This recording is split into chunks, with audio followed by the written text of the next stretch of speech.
All right, Lot. Star Kuiper Jr. back for week 6 in the Lot.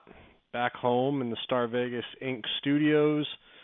Ready to tackle this next week. Last week was a down week for me, 2-3. Brings me to 15-10 on the season.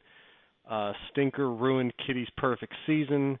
And Fuff and Mama didn't show up, which is becoming a regular trend in the Lot for most of us. Kitty at Ben. Kitty's getting 8 in this one.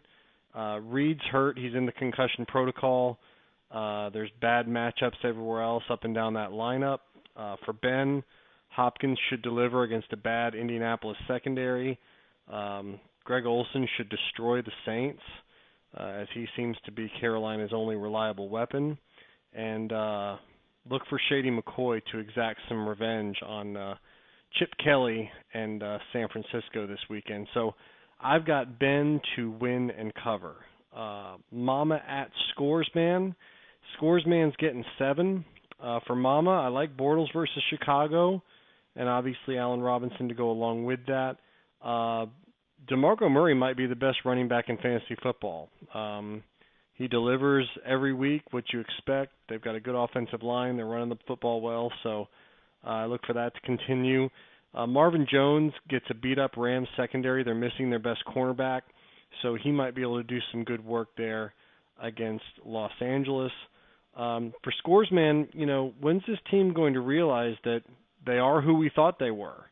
Brady and Bennett can't carry this team every week, and I look at the rest of the lineup, and there's no production coming from anywhere else besides maybe the kicker. So I've got Mama to win, but Scoresman to cover. Shark at Star. Star's getting 2.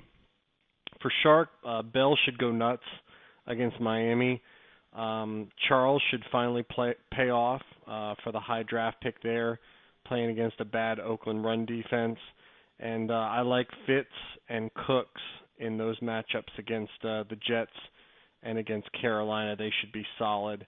For Star, again, somehow this week, Star manages to draw the 8 toughest possible matchups for each individual person on his team.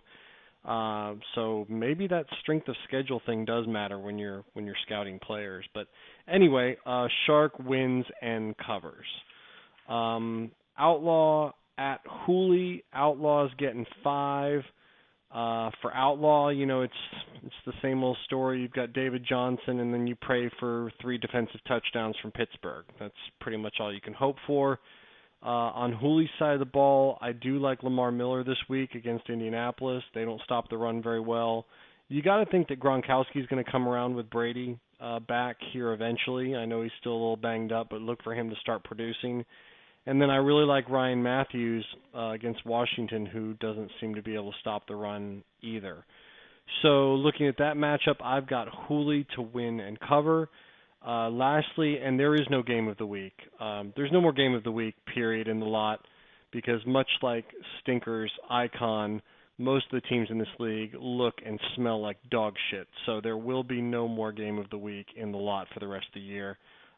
Fuff at Stinker. Fuff is getting 14.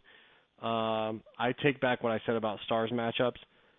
Fuff's matchups are the worst in the league this week. 8 really brutal individual matchups. For Stinker, you got to love Rapisberger against Miami. Obviously, Antonio Brown to go along with that. C.J. Anderson draws San Diego. Should be a good day for him.